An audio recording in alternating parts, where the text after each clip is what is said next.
on a monthly basis an income of at least 1200 to 1300 euros. This is the survival rate in Berlin. Where is this money going to come from? So the dummy contract is allowing you to legalize a certain part of your earnings. Yes. In India, nobody talks about it. They're just like, go to Europe, go to Germany, do your masters, you land a job. It's not magic. उसने मुझे, मेरे fleet partner ने मुझे एक दिन पहले बोल दिया था कि don't work from tomorrow.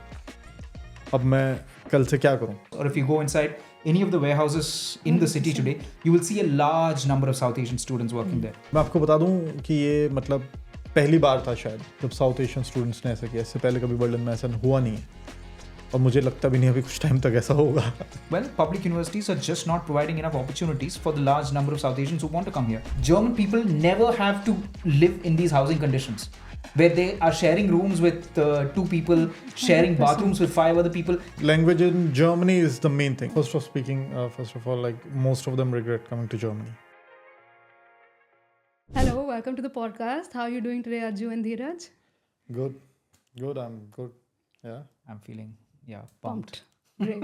So I want to start with you, Dheeraj. I want to understand that as a student from South Asia in Germany, like how did you decide to come here, and then what were the struggles? So actually I was working back in India in recruitment, and there was a friend of mine, and I went up to him. I said, maybe, I want to go abroad to study, to do my master's. And he said, where are you planning to go? I said, the first thing popped up in my mind, that was Canada. He said, no, don't go to Canada. Germany is a better option because, the fee is very less and it's affordable. So I thought, okay. And I made up my mind, and that's how I came to Germany. But at the time, I knew that there were universities like public and private or something like that. So he just gave me the name of the university, and I had a friend who was studying in that university. So I ended up enrolling, or I'm in Germany. Yeah. तो जब हम यहाँ पे आते हैं और German students usually की आदत है कि दे आर ऑल वर्किंग. तो जब हम दूसरे देशों से भी आते हैं तो we want to work here as a student, and we have that opportunity. हमको आवरली वेजेस मिलते हैं, हमको स्टूडेंट बेनिफिट्स मिलते हैं. तो क्या आपने अपने पढ़ाई के टाइम कोई काम किया था? हाँ, तो मैं पहली बात तो जो इंडिया से आ रहा है, अगर आप यूनिवर्सिटी में आते हो तो you are allowed to work 20 hours per week. तो मैंने 2-3 जॉब्स किए. ये ऑड जॉब्स होती हैं बेसिकली, राइडर और स्टोर पिकर. तो मैं एक कंपनी में था राइडर, फिर मैं ऊबर में मैंने एज अ राइडर काम किया. तो ये ऊबर में कि you don't have specific hours, you can work 30 hours, 40 hours, how many hours you want. पर उसके कुछ वो बैकफायर भी करता है, क्योंकि हम जिन फ्लीट के लिए काम करते हैं, और अजू आपको एक्सप्लेन भी करेंगे, तो वो एक डिफरेंट सिचुएशन, एक डिफरेंट सिनेरियो है. आपको हेल्थ इंश्योरेंस नहीं मिलता है, आपको ऑफ नहीं मिलता है, आपको साइकिल रेंट करनी पड़ती है जिसका रेंट आप हर मंथ देते हैं, और that is 159-160 Euros I think. तो वो होता है अप्रॉक्सीमेटली 15,000 रुपये जो आपको पर मंथ आप देते हो. प्लस आप बाहर हो, आप काम कर रहे हो, अगर आपको ऑर्डर नहीं आया तो यू वोंट गेट पेड. तो ये सिचुएशन है. तो Aju, this is a very cluttered market, right, when it comes to jobs for non-German speaking students out here. So what do you have to say about that? I'll just take a small bit of Dheeraj's example as well, right? Let's just consider the situation of somebody studying in a private university in Berlin. Somebody who's come here from, somewhere in South Asia, right? The situation is such that, within a very short period of time, you have to consider the fact that you will be paying in the vicinity of 500 euros every month just for the student fees, Yes. right? Probably once you see that your blocked account is started depleting, you are in a position where you will have to start raising 500 euros every month just for the student fees.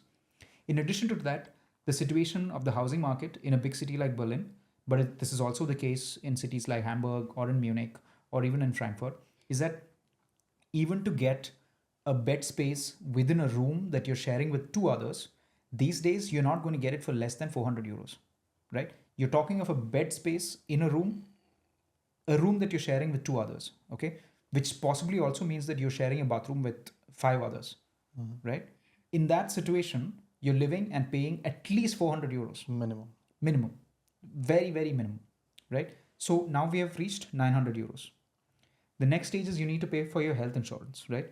Your health insurance, you're possibly paying in the vicinity of 120 to 200, somewhere in that range, right? Yeah. Somewhere you're paying somewhere in that range. So let's say, so now the cost has come to about 1100, right? In addition to that, there are several other costs as well, just simply to make a basic living here. Yeah. The basic living, survival mode, which means you need to continue paying your university fees because your visa is related to your registration in the university, right? The moment you lose your registration in the university, you're under threat of deportation, right? Which means you can't stay in this country any longer. Either you have to leave yourself or the state will tell you to leave, right? You can't live on the streets. You need somewhere to live. To get the lowest quality housing in Berlin, which most of my South Asian student friends are experiencing these days, you have to pay at least 400 euros, right? And then the other basics of life. So we are talking of a situation where somebody like Dheeraj needs to generate on a monthly basis an income of at least 1200 to 1300 euros. This is the survival rate in Berlin. Okay. Now let's look at the other side. Where is this money going to come from, right? Dheeraj is a student. Under his visa regulations, he's only allowed to work 20 hours a week. Okay. The other constraints that he's under is that he doesn't know enough German to access the large part of the job market in Berlin. The other thing is also he's also previously qualified, right? He has an educational background and working qualifications from India. Those qualifications are not recognized in the job market here. Dheeraj cannot go into a recruiter's office here, right? Because he has previous experience as a recruiter and say, look, I have working experience as a recruiter. Please take me into your workforce. He cannot do that here, right? Because of various reasons. Because of we'll come to the reasons again. So there is the intense economic pressure that he's facing to generate these 12 to 1300 euros every month, and at the same time, this severely constricted access to the job market, right? He has very, very few jobs that he can actually apply for. What are the kinds of jobs that we see our South Asian colleagues doing now? If we just open our eyes today, you will see that a large number of them are doing food delivery work, right? Yeah. A large number of them, this is not visible anymore, but if you go inside an Amazon warehouse, or if you go inside a Hermes warehouse, or if you go inside any of the warehouses in the city today, you will see a large number of South Asian students working there, right? What are the other jobs? If you go to fast food retail these days, this is one of the few customer facing jobs that are available to South Asian students in Berlin today, right? If you go to Burgermeister, if you go to McDonald's, right? If you go to Burger King, you will see a South Asian face there today, right? So these are the kinds of jobs that are accessible to people like Dheeraj, right? People who are here on the student visa, people who somehow need to generate 12 to 1300 euros a month, and people who can only work 20 hours a week, and people who do not have the level of German that is required by other parts of the job market. So these are the two things. One is the intense pressure to raise this amount of money. The other is the intense difficulty to access a job that will give you this money, which is what is leading our people, our South Asian friends to go into any kind of job that will give them this kind of this level of money. And sometimes this kind of job is in the shadowy regions of the German job market, right? When I talk of shadowy, one very good example is what he mentioned of Uber Eats, right? I use that word shadowy with conviction. I'm saying these are the employers in Germany who know because Dheeraj and people like Dheeraj are under intense economic pressure, they will accept any kind of working condition, right? They will work longer than stipulated hours, right? They will work without access to employer contributions to health insurance, right? They will work intensely, right? Yeah. If you go inside an Amazon warehouse today, it is crazy. People are running non-stop for 6 hours. That's also like our cultural background from where we come from, that we don't know how to stop. It's not just that. It's not just that. I know. So, for example, I also know people who really love to take advantage of the privileges available in the German job market. Yeah. Right? There are people who do, for example, do you know this concept called Bildungsurlaub? No. Bildungsurlaub is a concept in German labor law where you can make the employer give you leave under law, right? For you to be able to go and take a course somewhere. Oh, yeah. Yeah, this is Bildungsurlaub. I know a lot of Indians who do this. Yeah. Yeah, but that is only in the medium to high wage job market. This is not available in the low wage job market. 100%. If you go into the low wage job market, you do not get so many of the privileges that are actually available to most German citizens in the job market. No, but what I'm trying to understand here is that whatever you've just said, it's basically like a cultural advantage that all these companies are taking of South Asians, because we actually don't know how to stop. We don't know that work-life balance is something that we enjoy until and unless we've done it, like once we've come to Germany and we've enjoyed it and stuff like that. So at a very low level, they're taking advantage because they know that Indians will work, like they don't know how to stop, or South Asians just don't know how to stop, right? No, I completely disagree. I don't think there is like a cultural aspect to this at all. Okay. I think there is a more structural economic pressure Okay. that is there. Anybody who's put under this economic pressure, which is you need to find 1,300 euros somewhere. Okay, otherwise you lose your house and you will have to leave the country. You place anyone from any culture in this kind of economic pressure and tell them, okay, now you're only allowed to work 20 hours a week in order to be able to get this. Everybody will do this. Okay, this is not something that's culturally specific. Anybody who's placed in this level of economic pressure will get into these shadowy arrangements, will work themselves to death just to be able to make a living here. It's such a crazy thing where just to be able to survive, you work yourself to death. Okay. This is the situation where, and it's not a cultural thing. I think anybody who's placed. What I would like to understand even more is that you're saying it's not a cultural thing, but you know that in Europe there is this cultural ideology that you leave your house after you're 18 and you have to start your life. So basically, they and someone who's coming from any other country are on the same level because they don't have any income and they have to start all over again. They're also renting, not living with their family. But you hardly hear them scream, right? You're like, they are still living a decent life. So why is that? So you have to understand like what they have access to and what we don't have access to. As a student, for example, you don't have access to unemployment insurance, right? Every single German adult that you look at here, if they lose the job, they can go to the job center and either get unemployment insurance or seek assistance from the job center to find a new job, right? A student is not allowed to do that. Yeah. For example, right?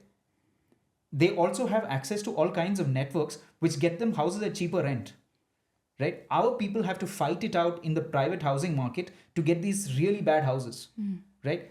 German people never have to live in these housing conditions where they are sharing rooms with 2 people, sharing 100%. bathrooms with 5 other people. It's never the case. And they're paying lower than this, lower than what our people are paying, far lower, right? So this is the kind of network that they already have access to. And finally, they also have access to better jobs because they speak German, right? Because they speak German, they have access to 97% of the job market, whereas people who do not speak German have access only to 3% of the. I mean, these numbers I'm just pulling out of my hat. Obviously. Okay, these are not accurate numbers. I'm just explaining the situation to you. There is a very narrow range of jobs to which you can apply if you do not speak German. Yeah. Okay? There is a much wider range of jobs to which you can apply if you know German. Yeah. Right? This is the key difference because of which you're not able to meet the cost of having to live in Berlin. The intense economic pressure you face, you're not getting the opportunities to be able to solve this economic pressure. Yeah. That's the thing. And you also don't have a social safety net either. Yeah. The social safety net in the form of unemployment insurance, 100%. in the form of networks, both familial and cultural networks that you have, and also access to the language and access to educational qualifications which are recognized by the job market.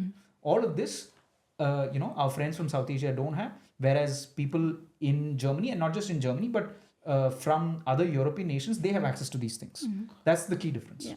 तो आप इस चीज़ को ऐसे समझ सकते हो, if you go to India, so if you are an Indian citizen, you have networks, you speak the language, you are familiar with the law, so you can access like different things, but if you come to Germany, you don't have access to these kind of things, you don't know anyone, you don't know the law, you don't know the language, And language, you can't get the jobs because how will you face the customer, or how you will read the documents if you don't know the language?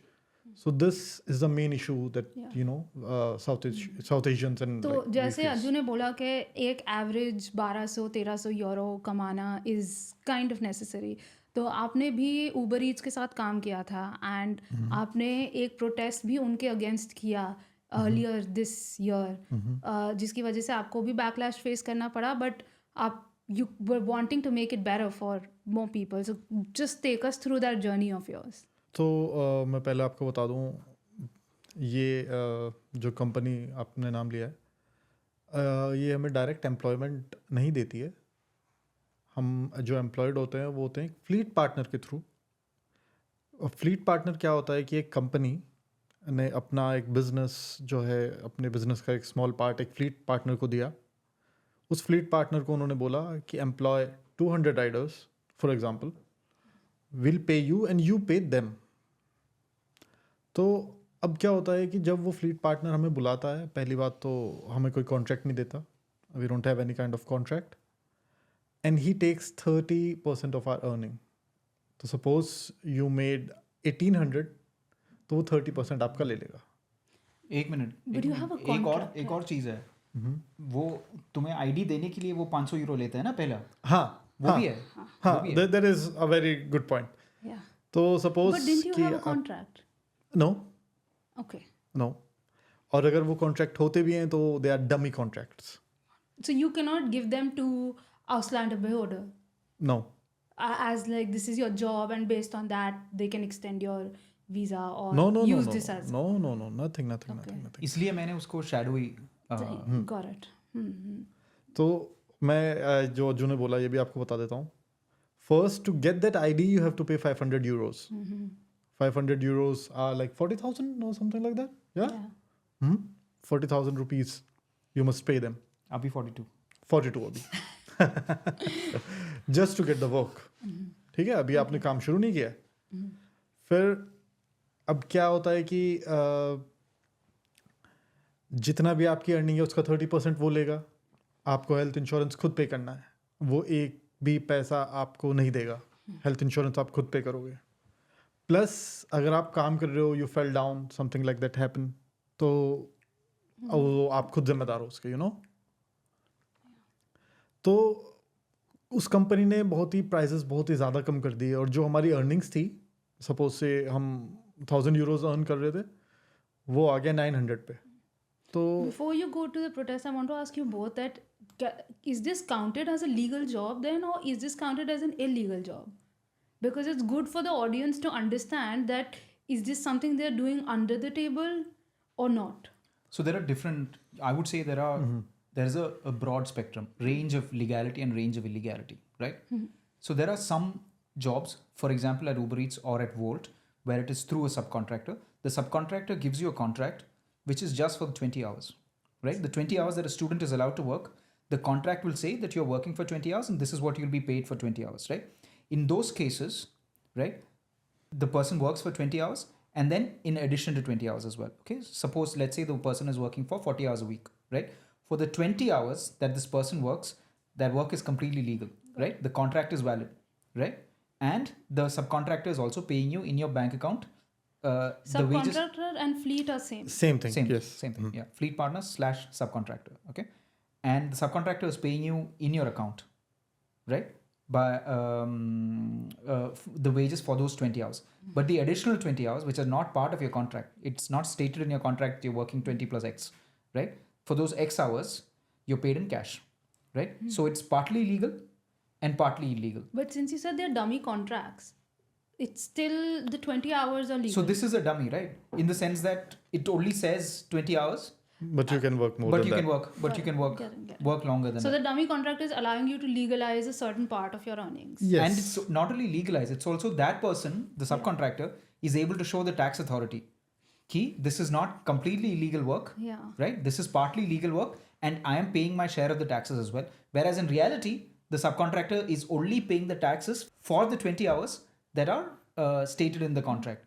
For those additional X number of hours, which Dheeraj is working or somebody else is working, the subcontractor does not pay the taxes, does not pay the health insurance contribution, does not pay the rent and versichering, which is the pension contribution that the subcontractor is required to pay. Here, as an employer, you're required to make these contributions to the state, right? They're required to pay some amount of taxes, and they're required to make these contributions to the social state.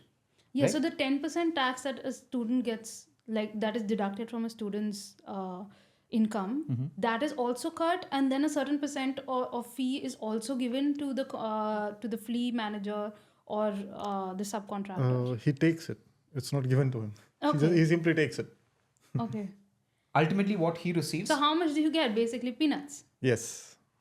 So if you were to make an honest calculation, Yeah. okay, if we actually were to calculate, first of all, he's getting paid per order. He's not getting paid per unit of time, Yeah. which is actually illegal in Germany, right? You can't be getting paid per order and not per hour. Okay, so he's getting paid per order and not per unit of time.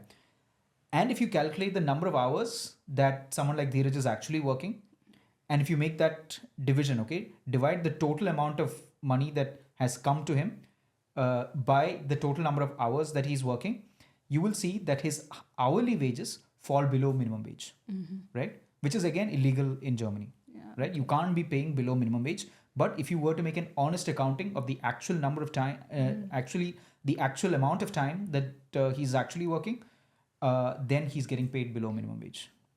Okay.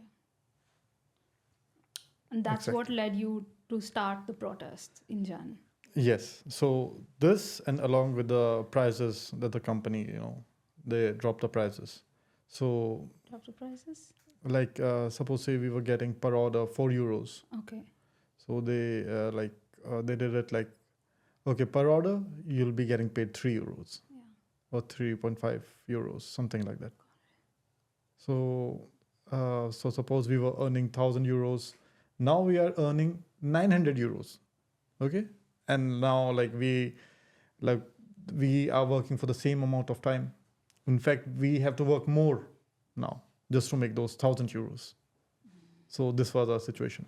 So in Jan, some guys called me up in the morning. They said, there is this thing going on, and we have created a WhatsApp group, and we are inviting every rider in Berlin, every South Asian rider. So in the morning, I got somewhat around 40-60 calls from different guys. Are you in this group? Are you in this group? Are you in this group? I said, yes, I'm in this group.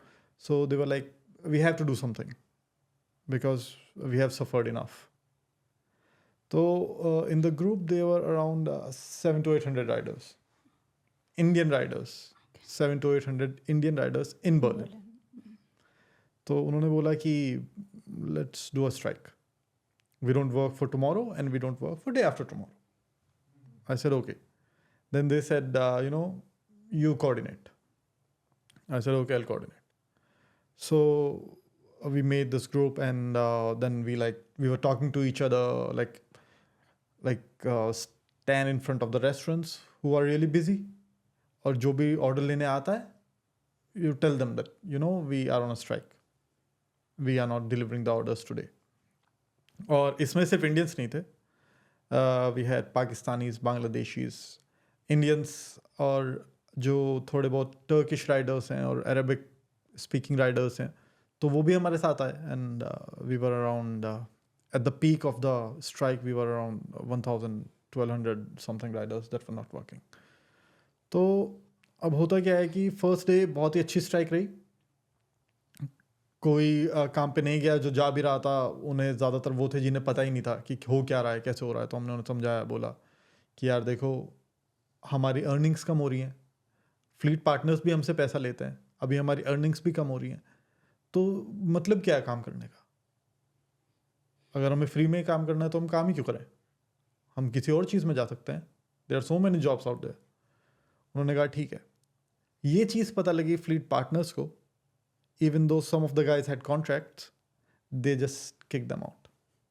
Simply, as simple as that. You are not working from tomorrow. और जो India से देख रहा है, मैं बता दूँ उसे पहली बात तो कि भाई बर्लिन में बहुत मुश्किल है ऐसे जॉब्स मिलना. अगर कोई आपको कल बता दे कि भाई आप अब से मत आना काम पे, तो जो अज्जू ने बोला, रेंट भी देना है, खाने का भी देखना है, अपनी फीस भी भरनी है, और भी बहुत सारी चीज़ होती हैं, तुम्हें कपड़े भी चाहिए, ठीक है, इंडिया से आप इतनी दूर हो, आप कुछ नहीं कर सकते, तो यू हैव टू वर्क.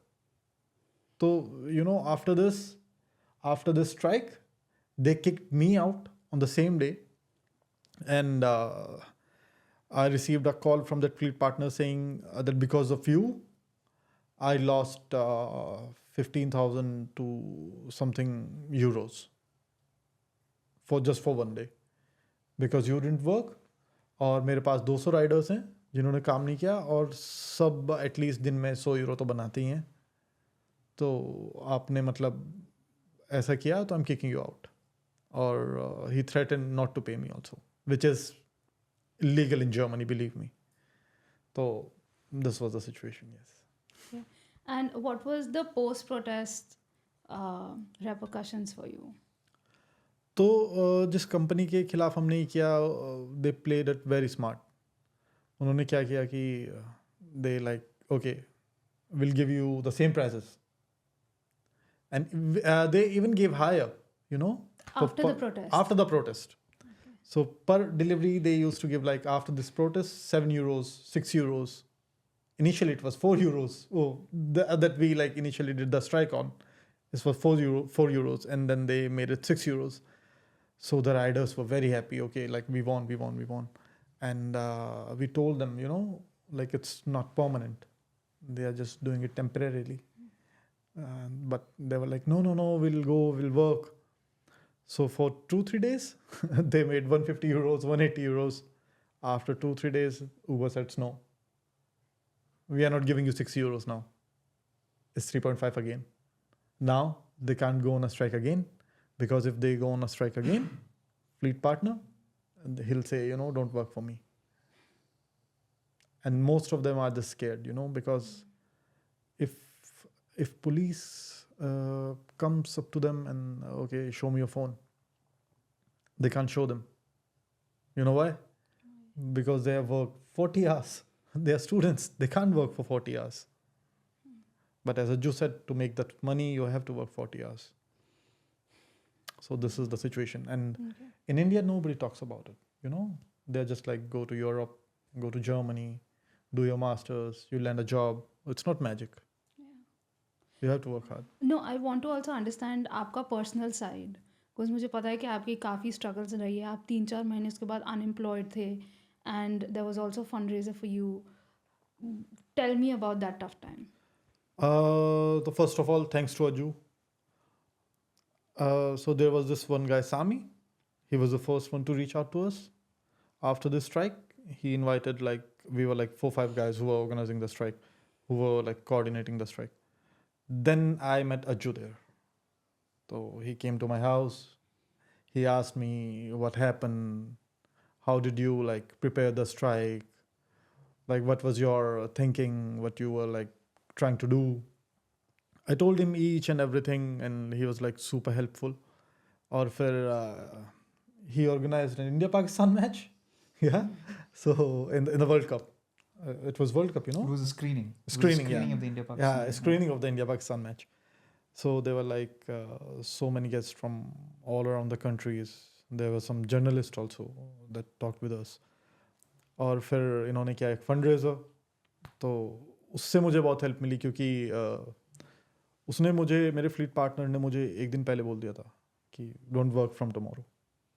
अब मैं कल से क्या करूं, क्योंकि अब अगले महीने अभी सेम सिचुएशन है, रेंट देना है, सब कुछ देना है. तो अज्जू ने कॉल किया है कि भाई जब तक तुम्हारे पास काम नहीं है, you don't worry, I will help you out. तो he used to send these journalists at my home and they used to pay me to give the interview. और मैं आपको बता दूं कि ये मतलब पहली बार था शायद जब साउथ एशियन स्टूडेंट्स ने ऐसा किया. इससे पहले कभी बर्लिन में ऐसा हुआ नहीं है, और मुझे लगता भी नहीं अभी कुछ टाइम तक ऐसा होगा. तो वो जर्नलिस्ट आते थे, दे used to pay me for interviews. और it was mentally taxing. Like I really got like it. मैं बहुत ज़्यादा फ्रस्ट्रेटेड भी था, और ये बहुत ज़्यादा मतलब मेरे साथ ऐसा हो रहा था कि यार अब मैं क्या करूं, क्योंकि समर्स में जॉब नहीं होती हैं बर्लिन में. तो अब समर में कोई और जॉब्स भी नहीं है. अब मुझे अपनी पढ़ाई भी करनी है, थीसिस भी लिखनी है, ठीक है, उसके लिए भी थीसिस के लिए you have to have that state of mind way you can focus. तो वो फोकस ही नहीं है, क्योंकि सोचना है कि अब यार अब पैसा कहाँ से आएगा, अभी तो रेंट भी देना है, अभी तो ग्रोसरीज भी लानी है, अभी तो ये भी करना है, अभी तो वो भी करना है, उसके ऊपर हेल्थ इंश्योरेंस भी पे करना है. अगर हेल्थ इंश्योरेंस पे नहीं किया तो यू विल गेट फाइन. तो जो आप 240 यूरोस दे रहे हो, नाउ यू हैव टू पे 300 Euros for that, for the same thing. तो वो बहुत ही मतलब टफ सिचुएशन थी. और स्ट्राइक भी इसलिए की थी कि कि हमारी सिचुएशन थोड़ी बेटर हो जाए, पर वो सिचुएशन बेटर नहीं हुई, उल्टा वर्स हो गई. क्योंकि मुझे लगता है कि ये स्ट्राइक जो हमने की, इसमें हमारी 4-5 जो हम लोग थे जो कोऑर्डिनेट कर रहे थे, उनके साथ तो जो हुआ, मगर जो सिंपली हमें सपोर्ट कर रहे थे उनको भी निकाल दिया, because just they were supporting us, they were not going to work, निकालो. जो पीछे स्टूडेंट्स हैं उन्हें ये नहीं दिखता कि जो तुम्हारे सामने हैं, जो ये काम कर रहे हैं, जो इस सिचुएशन से जा रहे हैं, आप उन्हें सपोर्ट करो. वो क्या करते हैं, अच्छा ये निकला, हम चले जाएंगे. तो फ्लीट पार्टनर्स को क्या दिक्कत है, बहुत सारे लोग खड़े हैं लाइन में, एक जाएगा 100 आएगा. इट्स लाइक अभी भी लोग डेस्परेट है फ्लीट में घुसने के लिए. अगर एवरी डे एवरी आवर अगर मैं अभी किसी को मैसेज कर दूं कि मैं तुम्हारी आईडी खुला दूंगा, I will get hundreds of messages, will pay you 600 Euros, will pay you 700 Euros. तो 50-60 हज़ार दे रहे हैं साइकिल पे बैठ के दूसरों के घर खाना डिलीवर करने के लिए. I think after this, Aju, I want to understand from you that why is there an increase? Like, what is this gap between the South Asians and the European market or the European society that is actually like telling them to come here? Because in the last 2 years, it's only like the last couple of years that we've seen Germany be like the only non-English speaking country that's come in top 5 for Indian students. So if there is so much backlash, then why is it that it's still happening and it will continue to happen? Yeah. I mean, I can't give you just like one reason, right? And I can only speculate over what could be like the possible reasons. One is that even though India's economy has been growing over the last 25-30 years at a fairly steady and very high rate of growth, jobs have just not kept pace, right? India's economy has grown, but the economy has not been able to create good quality jobs, right? Where somebody with, like, say, an engineering degree, okay, can easily go and find work which is reasonably remunerative and also, gives them security. They're able to raise a family with that money, and they're able to have a decent quality of life where, for example, you're not working like 12-14 hours a day. Instead, you're working like 8 hours a day, right? This kind of job there is simply not there enough of in India, especially in relation to the number of graduates we are producing. Right? This is one thing. The other thing I think Dheeraj will also be familiar with is the real crisis in Indian agriculture as well, right? Where a lot, especially in northern India, where you also see in, if you take this a sampling of the population of delivery workers in Berlin, you will find that a lot of them are from regions of, Western Uttar Pradesh, Haryana, and Punjab, which are like very, reliant on agricultural production as well. Okay. And I'm sure, I'm not very familiar with Dheeraj's case in particular, but many others, okay, their parents will have like 5 to 10 acres of land at the very least. A lot of people who come here. But the problem with that is that the productivity of each acre of land in northern India is also steadily going down. It's not like, it's not like a quick dip that has happened. It is just that people foresee that in the future, my children will not be able to survive from agriculture alone, and they need to look at professional opportunities as well. They will need to look at other businesses or become some kind of professional, right? So people are looking at professional avenues, moving away from agriculture, and those who are seeking professional avenues are not finding enough professional avenues. So there are no manufacturing jobs in India, right? The tech sector is growing, but there are not enough jobs in the tech sector, right? So these are some of the problems that people in India who are educated and people from an agrarian background in particular who are trying to move to the professions, Okay, they're also experiencing this problem of where do we look for jobs, right? Which is why this look west, option that people have. They just want to get out of the country and look for decent jobs and decent living. The thing is, like, no matter what you say about the living conditions here, if you reach the medium wage job market in any of these countries, life is very comfortable in relation to what the life is in India, right? Especially in you're not worried about. In India, the thing is, like, even if you're earning, say, 70 to 80,000 rupees a month, which is a fairly good job in India, right? 70 to 80,000 rupees a month. The thing is, like, even after you work 10 years in that job, one illness can put you back in poverty, right? If you've climbed out of poverty or climbed out of like lower middle class and reached the 70 to 80,000 per month wage job, one illness is enough to put you back in this, because we don't have like public insurance like we have like we have in Germany, right? You're relying on private health insurance, and sometimes even private health insurance is not enough. You have to go to like private hospitals. An illness to the parent, an accident that you face at work which leaves you incapable of working, all of these things can also put you back in a very bad situation. That is not entirely the situation in many of the Western countries that people are moving to, right? The first choice obviously is the English speaking countries. Okay, people would love to move to the United States, Canada, United Kingdom, Ireland, New Zealand, Australia. These are the countries to which people would prefer to move. But the political situation in these countries is also changing. There is an anti-immigrant sentiment in all of these countries, right? And so people are looking at other options as well. The other thing that is happening at the same time is that these societies are also aging, right? These societies are aging, and there is a severe skilled worker shortage in these countries, right? Germany, for example, is facing a severe, drastic skilled worker shortage, and they really need workers in many of these sectors. So Germany, the state, is also making at the same time overtures to people in India saying, "Come here, we need skilled workers." But for some reason, the kind of skills that people arrive here with and the kind of skills required on the job here, there's still a distance between them right now, and so people are not easily able to fit into the vacancies that are there in the job market here. So that's the reason that you're seeing more and more people coming here.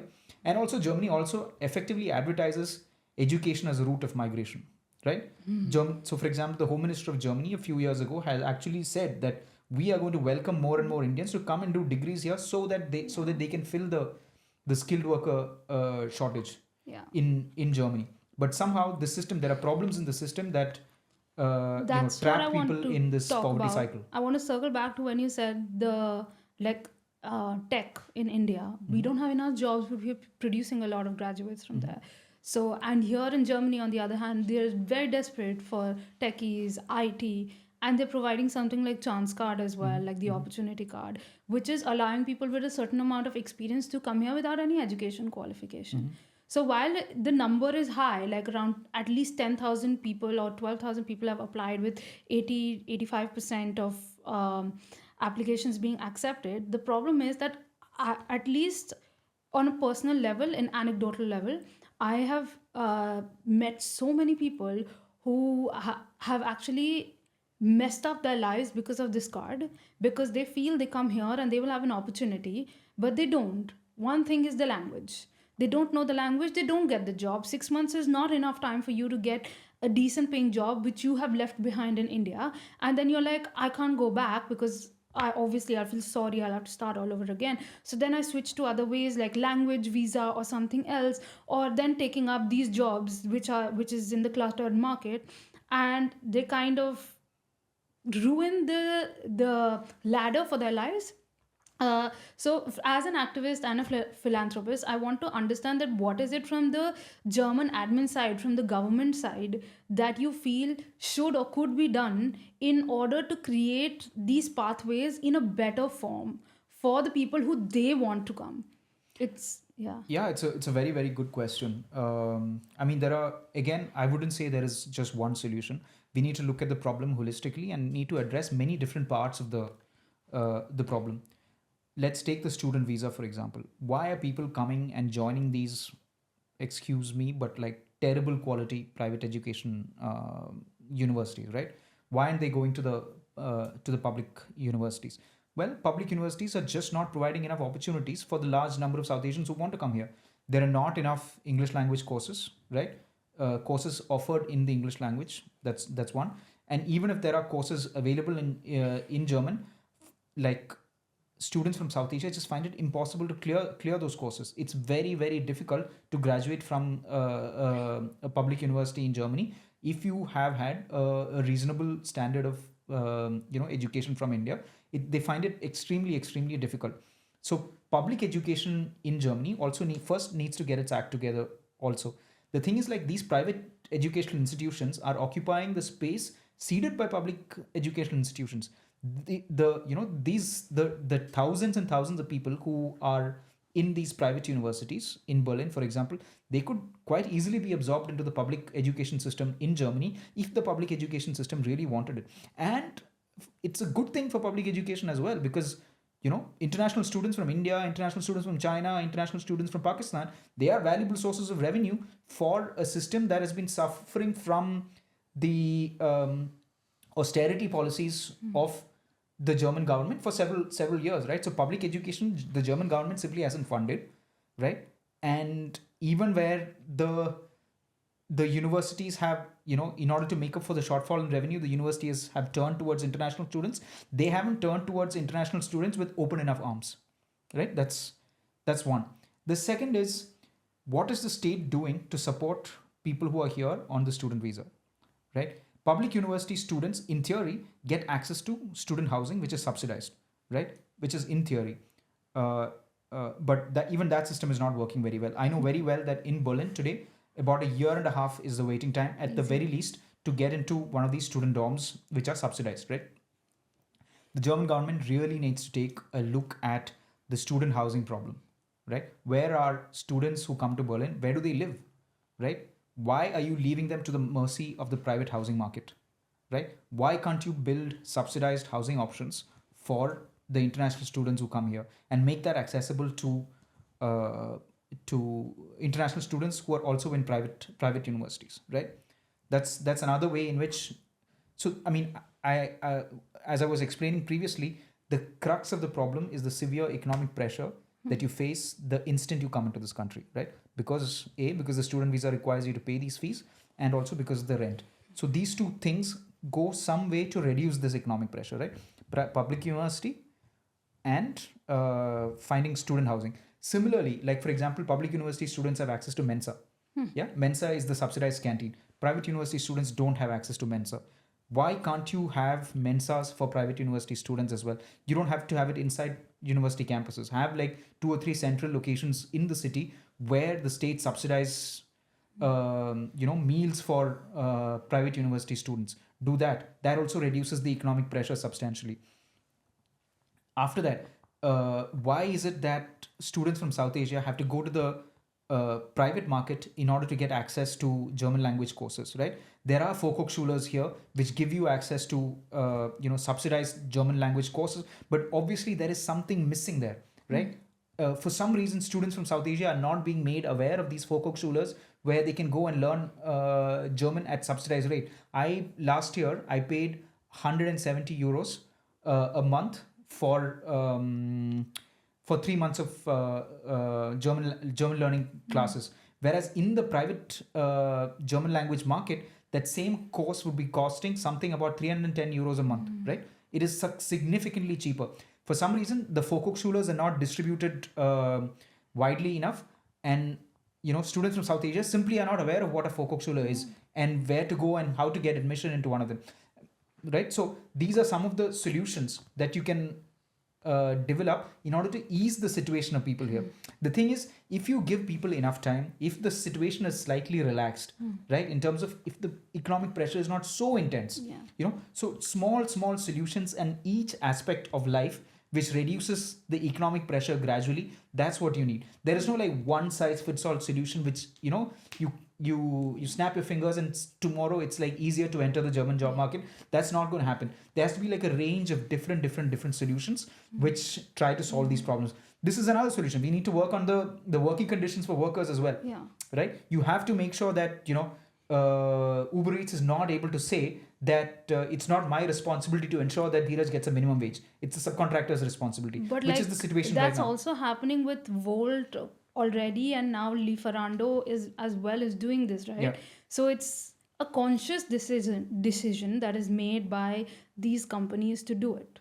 Absolutely. The companies are able to get away with this because they know that there is this population in the city which is under intense economic pressure, right? The companies know that they can get away with this because there is a constant supply of people, young men from India and Pakistan who are going to come here and who are going to be here on the student visa and who are going to face the economic pressure of having to generate 1,300 euros every month. Yeah. So the companies can do whatever they want, right? Yeah. And so if it makes business sense for them to shift liability onto a subcontractor or a fleet partner, right?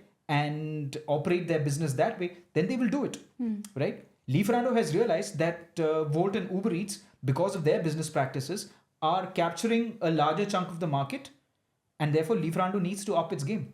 And so, which is why Lieferando is saying, okay, there is nothing preventing us, there is no law preventing us from shifting our liability to a subcontractor, let's do it, right? The crux of the problem is that there is a steady production of young men coming here from India and Pakistan and many other countries who are under severe economic pressure.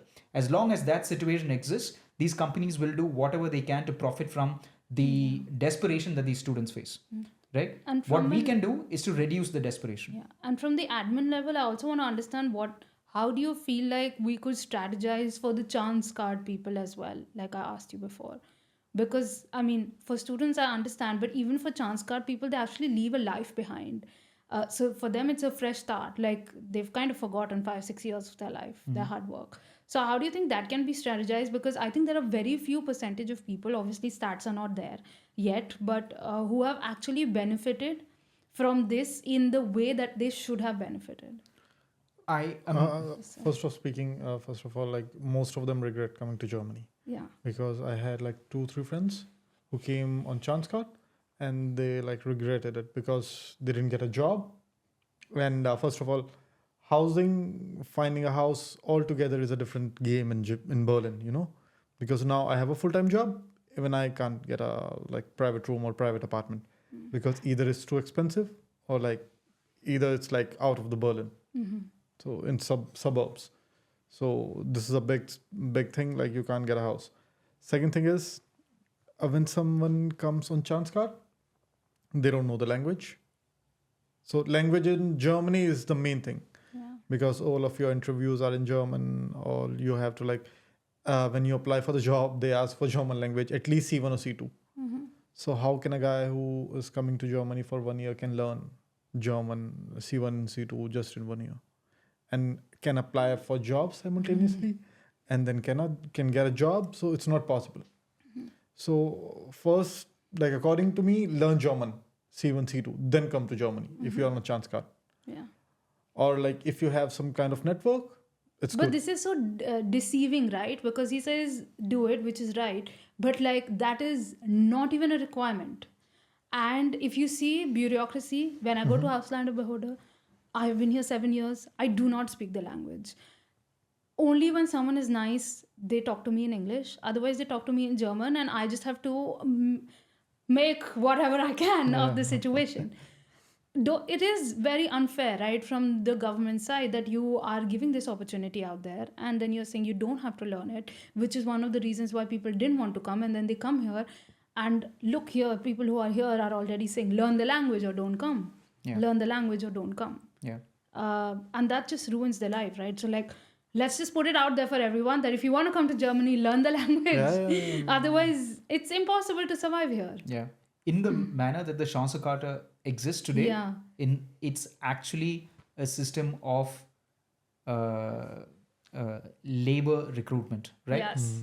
For the low wage market. Right now, that is the way the Chancenkarte operates. Yeah. The promise of the Chancenkarte is something else, right? The promise of the Chancenkarte is you are here to fill our skilled worker shortage, right? But what is in reality, what is happening is because a person arrives here with the dream of entering the skilled worker market, instead faces the severe economic pressure of living and surviving in the city and is forced to enter the low wage market, right? And everyone in the city benefits from having this temporary population of low-wage workers, right? Yeah. This is a low-wage worker who's going to be here less than a year, right? And therefore is not going to be aware of any labor rights. This person is not going to build networks. This person is not going to join a union. This is the perfect exploitable working population. And this is exactly what the Chance Carta enables, right? This is a perfect population for all these companies like Leafrando, Volt, Uber Eats, Amazon, to be able to exploit, extract as much labor as possible from them in this 1 year in which they are somehow here. And then after that, they leave the country without recourse to anything that these companies have done to you. And this is also one problem, you know, they come to Germany, then they also become like riders. They ride for these companies, they're working Amazon. Now, what are the students, what are they going to do? Because they need this job, you know? So you have 5 years, 6 years of experience, you are coming to Germany, you are doing the work that students are doing. What will the student do? He can't do anything now. Then he'll go to the subcontractor, he'll say, I'll pay you 700 euros. So this, first of all, the thing, like he said 500 euros for opening the ID. They in the starting, there were no fees. But then we started paying them. We'll give you 500 euros, open our ID. So you thought, I can earn 500 euros, 600 euros just to open the IDs. I'll take the money now. Just on a lighter note, because I know we'll get back to getting serious again, there are 4 questions that I will ask, one line each, kind of like an advice or something fun that you both have, so people can understand what your journeys have been here. Okay. So like the first question is, what is the one thing you wish you knew before coming to Germany? German language. No, I knew that the German language was very important, and well, I'm lucky enough to have married a person who is very intensely focused on the steps that you need to take in life in order to make a stable, happy life in Germany. And so she learned German very, very fast, and I was able to follow in her footsteps soon after. So I also speak some level of German now, and that's made my some level he speaks really good. So that makes my situation slightly better. And I mean I agree that it's really, really good advice. It's really important advice. What I would say though is that for a lot of people, existing in the low wage market is also quite a happy existence, right? It's better than sometimes the opportunities that they might get back home 100%. right? And so for them, I would say, if you do not have dreams of entering the medium to high wage market, if you're happy in a life where you're driving an Uber for 10 hours a day and earning maybe 2,500 to 3,500 euros a month, if that's a happy life for you, then by all means, like, don't let your lack of German stop you from coming here. Come here and pick up German on the job. Come here and pick up German by doing classes, etc. as well. It's only when you need to enter and progress into the medium and high wage job market, then I would say German is absolutely essential. It's also essential if you want to build social networks here, if you want to become a social actor here, right? If you want to be a member of the community, if you want to help your neighbors, right? If you want to be someone like that, then you need to know German for sure. So like I met a guy once, like I was delivering with Uber Eats. So I met this guy. I said, like, for how long are you riding? So he said, I've been in Germany for 5 years now. I said, 5 years and you're working like on the same job? He said, yes. I said, how? He said, like, I finished my master's. Then I did second master's. Now I'm on language visa, and then I'll go to a job seeker visa. I said, okay, good for you. Deliver, and he earns after this 30%, he earns like 3,800 euros per month. Wow. More than an engineer, believe me. But he works for 10 hours per day. Yeah. Okay, the second thing is, what is the German rule that makes no sense to you guys? I have one. You can't throw these glass bottles after 10 p.m. Okay. It makes absolutely no sense to me. No, I think I like some of these German things as well. You know, I like, you know, No, we're talking about what we don't like. yeah, I know. But I'm just Yeah. disagreeing with you there, Okay. which is that I like, you know, Ordnung, I like Ruhe, Yeah. all these okay. things, you know, it makes, it's something that I've gotten used to over some time, and I appreciate some of those things as well. I like the fact, for example, that supermarkets are closed on Sundays. I like that fact. It's I think it's really important that you know, you also like understand that this is a day where nobody works.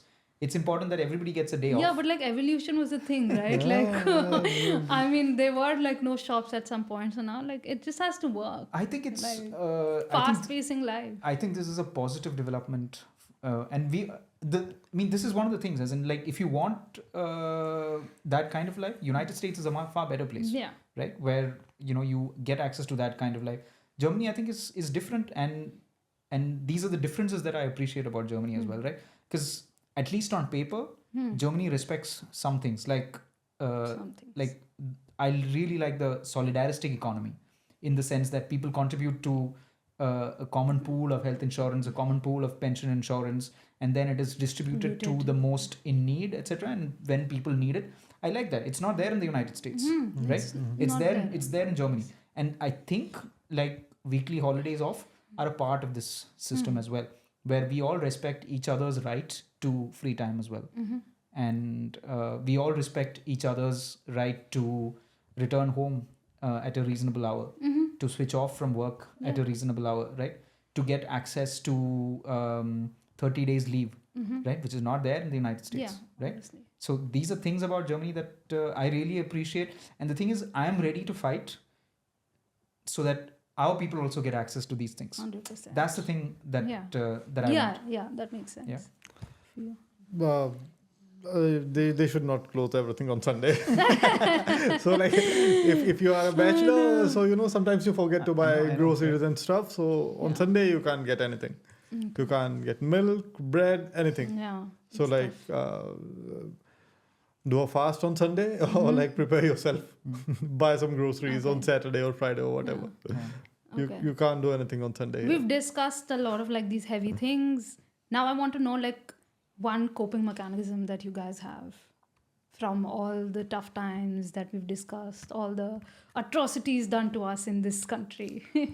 So like I have this point of view, like if you are coming from South Asia, either India or Pakistan or wherever, come to Germany, but at least bring one hobby with you. Either you can play football or play cricket, interesting. or like go to boxing or do anything you want, because without a hobby, like you'll go mad. You know, because you have this pressure on you all the time, like okay, you have to earn, you have to study, you have to go to do this, to do that, you have to cook, you have to clean. But with one hobby, like okay, on Sunday when everything is closed, go play football or go play cricket, because it will relieve you for that amount of time, you know. You're not stressed. So I think if you come, just bring one hobby with you. Yeah. One of the beautiful things about Berlin and Germany broadly is the access that you have to nature in even in big German cities, right? From the center of Berlin, there are 150 lakes that you can go to within 1.5 hours. Lakes, forests, you can do trail walking, you can do hikes in so many places within 1.5 hours of Berlin. So this is something that my wife and I, we make an effort to do regularly. It doesn't always happen, but this is one thing.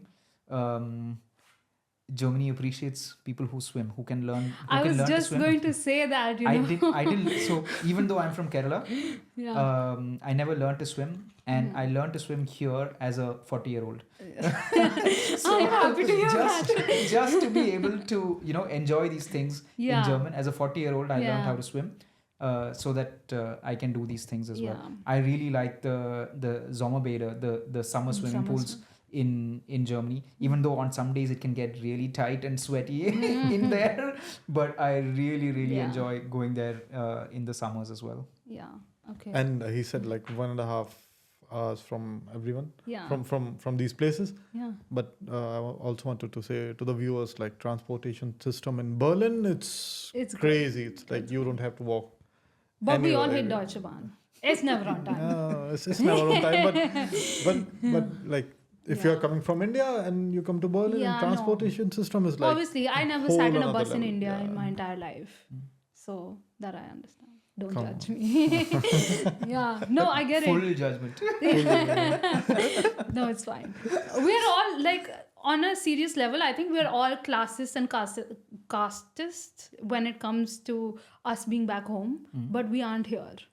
No, To I a point, disagree. I think it's an unsaid thing. You'd probably not be friends with someone who's coming from like a low wage or like a below poverty line household. Stop judging me, Okay. Tyagi. Okay.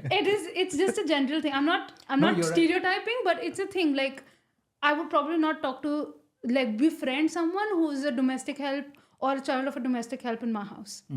But here I probably do the domestic help work myself. Yeah. You know? Yeah. And I'm not saying that I'm bad or something like that, but I'm just saying that it's this idea of that is inbuilt in us. It'll take time to come out, but it's like here when you come, it's like everyone is on level playing field. We all start from scratch. There's no papa ka paisa, mummy ka paisa here. It is your own paisa here. And I have to disagree with you on some you're aspects. disagreeing with me a lot. No, but on some, but you're right in that in when we are back home, it's difficult for us to cross the caste and class boundaries, right? It's very difficult to form friendships across class and across caste. 100%. In India, it's very, very difficult. And here, it's more possible.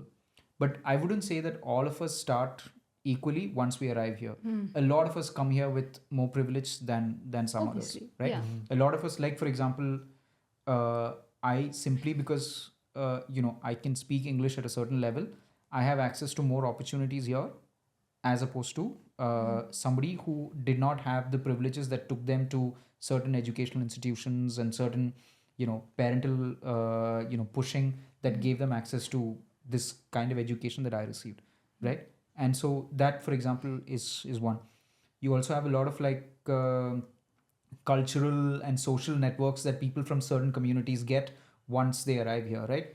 People with certain particular surnames get access to more opportunities in the diaspora as well, whereas some others probably would not get access to those opportunities. I also like this phrase that I heard about people living in the diaspora, about how some of our prejudices that we brought from back home, we kind of like pickle them and preserve them, right? And even though things change back home and things might be getting better back home, sometimes our own hatreds and prejudices, they survive, and in fact they sometimes get stronger in the diaspora. And you could see that, I think, during the war / standoff between India and Pakistan that happened recently, and I could really sense the hardening of positions definitely in like positions of many of my Hindu friends towards Muslims and towards Pakistan.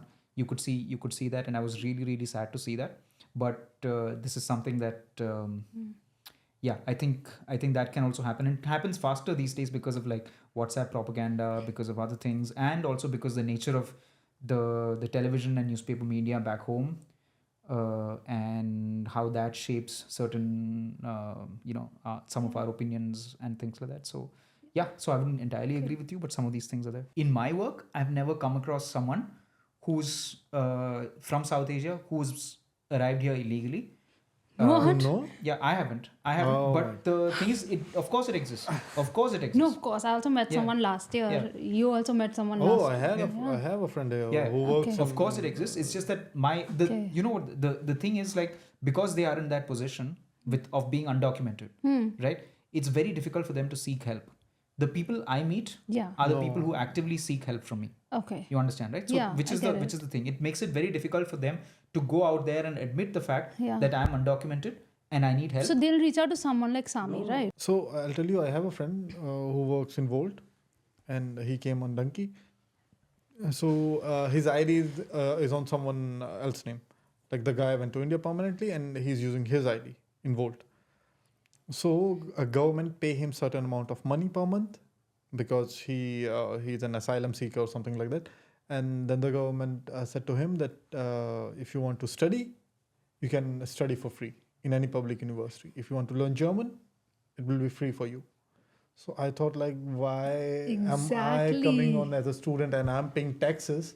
I'm working same as him and he's not paying any taxes and he's getting these benefits. And he's come from like an illegal route while we are like, padhai karo, sab kuch sahi karo, visa lagao and then come. You know, वो घर में रह सकता है. He doesn't need any unmelding क्योंकि उसका unmelding तो camp में. उसके सारे लेटर्स कैंप में आते हैं. अगर वो कुछ भी करता है, कुछ तोड़ा फोड़ी करता है, कुछ भी करता है, he can go to the police station, he can say मैं asylum seeker हूँ और ये Indians हैं और ये मुझे परेशान कर रहे हैं. तो पुलिस इवेंचुअली उसका साइड लेगी. Yes, always. हमारा साइड नहीं लेगी बिकॉज उनके दिमाग में क्या है कि ये तो असाइलम सीकर है, ये से परेशान कर रहे हैं. तो मेरे हिसाब से उनको ज़्यादा प्रॉफिट है, उनको ज़्यादा बेनिफिट है यहाँ के लॉज का जितना हमें. Again, I would completely disagree with both your opinions on this. Expected. I feel that any kind of migration, right? Any kind of migration is the equal of another kind of migration. The people who are forced to come here without documents are doing so because there are rules that prohibit them from coming here in any other way. That's not true. Yes. That's not true. You just have to see that borders are lines drawn on paper. They don't actually exist in real life. Yeah. Borders are lines drawn on paper and they're created by governments and states. Right? I agree. If a person needs to come from one place in the world to another place in the world, why is there any power in the world that is stopping me from doing that? I have an equal right to the world like anybody else. Right? Why is there anything that's stopping a person from going from point A to point B? Even when India was part of the British Empire, right? When Punjabis wanted to enter Canada, when both Canada and India were part of the British Empire, there were rules prohibiting Indians from entering Canada, right? And which just doesn't make any sense because both Canada and India were part of the British Empire, and still Indians, because of their skin color and because of where they're coming from, were prohibited from entering Canada. These are just other rules, developments of rules that are, prohibiting people from entering. Then none of us should follow it, right? It's just that we they shouldn't exist. be applied. No, but it's just things that exist in real life, and we need to work. Everybody needs to make their own calculations about how it works, how people can move from one country to the other. The fact of the matter is, someone who comes here undocumented comes here under severe risk. They have all taken unimaginable risk that we can't even imagine, and spent so much more money than you would have spent at a private university. You never know. Sometimes they just come for free. No. They don't come for free. Nobody's coming for free. Nobody. They've paid a human trafficker like an insane amount of money to be able to come here. And they have mortgaged stuff at home in order to be able to come here. So we need to be able to have the empathy about what is it, about their situation there, or what is it about the wider economic situation that forces people to travel like this and come here taking like severe risk. Like in order to be able to cross the Belarus-Poland border right now, it's an insane risk. But what I'm trying to understand here is also that if I can come or a friend of mine from Punjab can come on legal basis here, and then there is someone else from Punjab who's coming through donkey, I beg to differ that in what circumstances or what is their issue, because their issue is personal issue and it's not a political issue or a countrywide issue, because if I can come legally, so can they. If it's a war affected zone, for example a Palestine or an Israel or a Ukraine or a Russia, something like that, or something like Cuba, I still get it that they have to run out because of political tensions and it is difficult for them to survive. But I think it is not fair to ask for empathy if people are coming from the same place legally and illegally. Somebody might be coming from the same place as you but have completely different experiences. Especially if that person doesn't have access to the same education that you've had. If that person doesn't have access to the same social and cultural networks that you've had, then that person hasn't had the same experience that you had. So that allows them to come illegally? That person is allowed to make their own choices. That person is not allowed to come here illegally. That person has had to go through several border checks, several different border arrangements in order to be able to enter the country. That person has crossed all of that. That person is not allowed to come here. That person has come here after having violated the law in many, many border arrangements, right? And still come here. And here that person has to apply for asylum. It's not guaranteed that person will get asylum, especially if that person is from India. That person is, in fact, very, very high probability that the person will not be granted asylum because that person is from India, which is a stable country, right? Which means that the person has to continue staying here under this extremely precarious temporary situation, right? Where he or she will never be granted asylum, but still has to be here, still has to somehow find like shady work arrangements and make a living here, which is like an extremely terrible life, and I wouldn't wish that on anyone. Okay. I wouldn't wish that on anyone. There is no reason why we should be jealous of somebody who is living that we're not terrible life. jealous. That person is living a Yeah. terrible, terrible life. That person is not going to be granted asylum.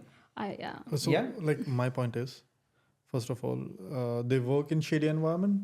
I'm like agreeing 100% on that because what these guys go through when they started working in these writing jobs, Yeah. they have to pay the guy who has this ID also. So, like, suppose say for that Uber Eats, so the fleet partner is taking 30%. Then the guy who gives them the ID, he'll take another 300, 400 euros. So to work or like to earn like 1500 euros per month, they work for 12 hours straight. And I mean 12 hours, they are running. They are not just chalowing the bike, they are just flying with the bike just to earn the thing. But my thing is, my point is, like, if they are coming here illegally, at least they should, when the government is saying, okay, study, it's free for you, learn the language, it's free for you. Why are they doing these kind of jobs when they have this Other camp to stay, and they have these subsidized houses for them also in Germany, so they can stay there and then they can learn the language. It's simply that they don't want to. So I have this friend, and he's like rich, like they have this land, it's like 30 acres, 40 acres in Haryana, and Haryana is very agricultural friendly. And he came here illegally, and now he's delivering orders on bike because obviously he can't have his driving license and everything. He's delivering on bike. And then the government said to him that, okay, if you want to study, you can come. He said no. पैसा चाहिए पैसा चाहिए और वो job थी जो किसी एक स्टूडेंट को मिल सकती थी, वो उसके पास चली गई. तो अभी एक और सिचुएशन है जो बर्लिन में हो रही है कि ये जितनी भी जॉब्स हैं इसमें से पुराने लोग निकलना नहीं चाह रहे हैं, वो उसी में ही है. तो अगर आप निकलोगे नहीं तो पीछे से लोग कैसे आएंगे भाई? You have done your student like you have completed your masters or your bachelors, or like you are completed with your studies. Okay, leave this job, go find something else. Get too comfortable. They don't want to leave this. Now the students who are coming back like from India or from Pakistan, they are left with no jobs. On top of this, these chance kate and these illegal guys, they are also like blocking up on these writing jobs. So this is not good. This is my point. So now we're coming to an end, and I have this question that I ask everyone. What is the advice that you have for someone who wants to go beyond the border? Dheeraj. तो यार बस बाहर आओ, Europe देखो, language का कोई इतना बड़ा सीन नहीं है, सब कुछ चीज़ सीखी जा सकती है. हमने भी हिंदी सीखी, इंग्लिश सीखी, तो आप भी आओ, जर्मन सीखो, और यहाँ पे जॉब मिलेगी आपको. अगर जॉब नहीं मिलेगी तो एक्सपीरियंस तो मिलेगा. तो come to Germany or go wherever you want. It can be a challenging prospect, but it is also a great opportunity to grow as well. So I think a lot of